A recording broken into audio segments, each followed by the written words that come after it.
The last letter. Emma lived in a quiet little town surrounded by green hills and beautiful trees. She was 17 years old and lived with her grandmother, whom she loved more than anyone in the world. Emma's parents had moved to another country when she was very young because of work.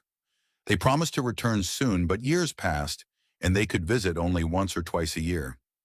Her grandmother became her best friend, teacher, and guide. Every evening, Emma and her grandmother sat near the window and drank tea together. One rainy evening, Emma found an old wooden box under her grandmother's bed. "Grandma, what is this?" she asked. Her grandmother looked at the box and smiled. "That box belongs to your grandfather," she said. Emma had never met her grandfather. He had passed away many years before she was born. "What's inside?" Emma asked. "Letters," Grandma replied. "Letters he wrote to me many years ago." Emma opened the box carefully. Inside were dozens of old letters tied together with a blue ribbon. "Can I read them?" Her grandmother nodded. Emma picked up the first letter. The paper was yellow with age, but the handwriting was beautiful.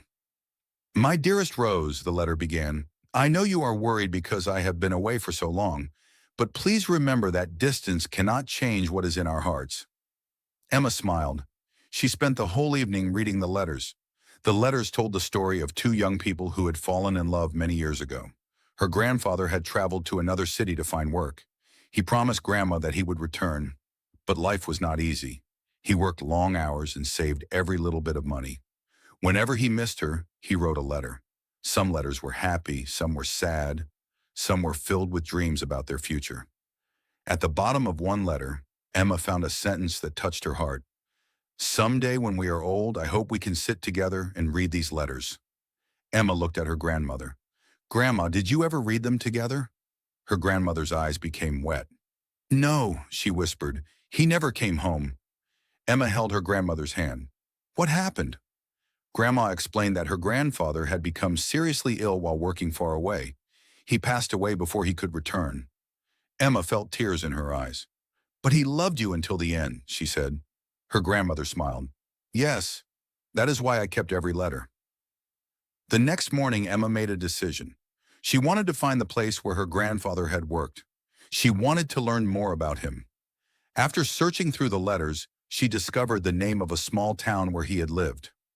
Emma traveled there during her school holidays. The town was much smaller than she had imagined. She showed one of the letters to an old shopkeeper. The man looked at it carefully. "I remember this handwriting," he said. Emma's heart beat faster. "You do?" "Yes. Your grandfather used to buy bread from my father every morning. He was a very kind man." The shopkeeper told Emma that her grandfather had worked at an old railway station. Emma went there immediately. The station was almost abandoned. An old man was sitting on a bench. "Are you looking for someone?" he asked. Emma showed him the letter. The old man stared at it. "I knew him," he said quietly. Emma listened as the man told her stories about her grandfather. He described how he always helped poor families, and how he often talked about the woman he loved. "He carried her photograph everywhere," the old man said. Emma smiled through her tears. "Do you still have anything that belonged to him?" The old man thought for a moment. Then he walked into a small room and returned with an old envelope. "This was left here many years ago. I never knew where to send it." Emma opened the envelope. Inside was a letter. It was addressed to her grandmother. Emma began reading. "My dear Rose, if you are reading this, I may not be able to return home.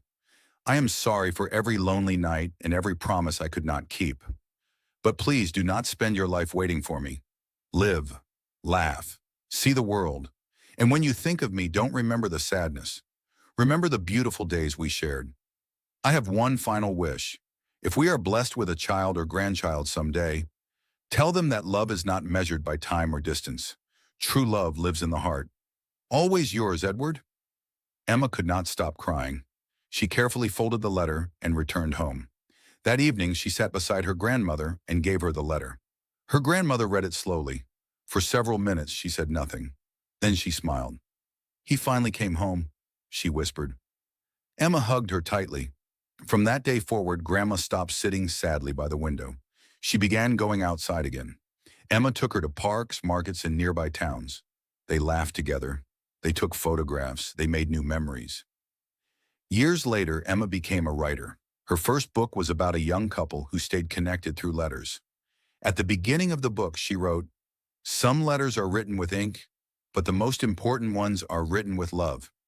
The old wooden box remained in Emma's family. Whenever someone opened it, they could feel the love that had survived time, distance, and even death. And Emma always remembered what her grandfather had taught her through a single letter. True love does not disappear when someone leaves. It remains in the memories, the stories, and the hearts of those who were loved.